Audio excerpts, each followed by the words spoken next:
When I say cinematography, do you expect this? You know what? I don't mind just bad.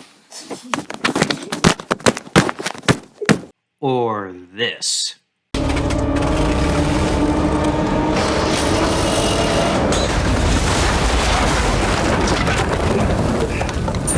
Yeah, I think I know which one you'd pick.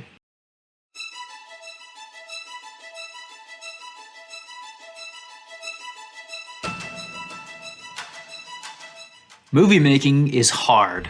Like, really hard. There are so many moving parts that one person can't control them all, which is why teams are made to build these huge million-dollar projects. But all that we see from this hard work is what flies into the lens of a camera. And who is holding that camera? The cinematographer.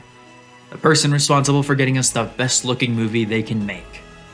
They direct the art involvement with the camera, read shot lists, coordinate with audio teams on site, communicate directly with the director, somehow figure out how to portray what on earth the scriptwriters are talking about, and so much more. The cinematographer juggles so much work that sometimes you can't tell if they're working on a movie set or the late night shift at an understaffed McDonald's. You can't point a camera anywhere and expect it to work out. There's no guarantee that every shot you make is worth it.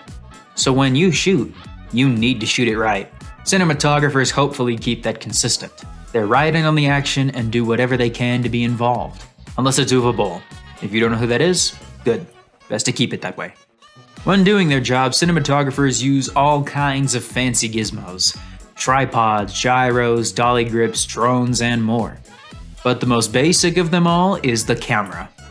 Ever since the Lumiere brothers first developed their original motion picture camera prototype, that technology has evolved, adapted, and been reconfigured to fit all kinds of needs of movies.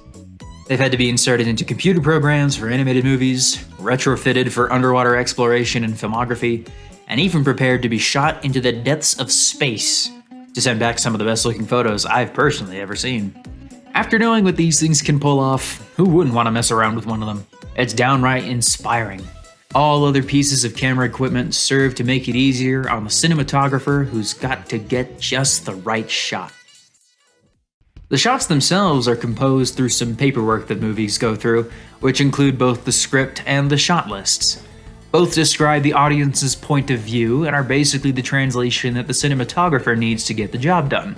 Thus, the inescapable truth is this: you never truly can escape paperwork.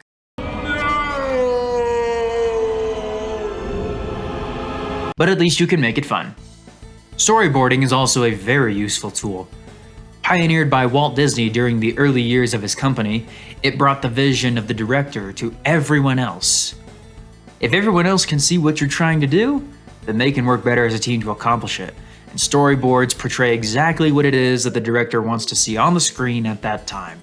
Many great movies have used storyboards to the maximum, including classics like Mad Max: Fury Road, a movie which had more hand-drawn storyboards than it did a written script. And don't even get me started on animated movies. Those are just living storyboards in and of themselves. If you're behind the camera, make sure that every shot has a purpose and helps tell a part of the story that you're telling. Don't just grab some B-roll and slap it in. No, not that kind of B-roll. Put the camera where it matters. Any way a film is intentionally shot depicts some form of meaning and helps dictate the story. But often you can't let the audience suspect what you're doing. Not many people can be overt with their intentions and have it work, but some are known for their stylistic choices.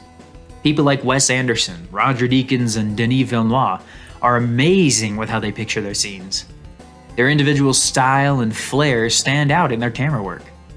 Wes Anderson constantly shows a middle-of-the-frame shot to put your focus entirely on the purpose of the scene. Roger Deakins gets so creative with his shots that he can frame an entire movie to seem as if it were done in a single take. And Denis Villeneuve purposely places each shot to demonstrate a new shift in the tone of the story. The one thing that each cinematographer must learn is this: the language of a camera is just one more in the lexicon of the movie, and you can say a lot with just a single shot.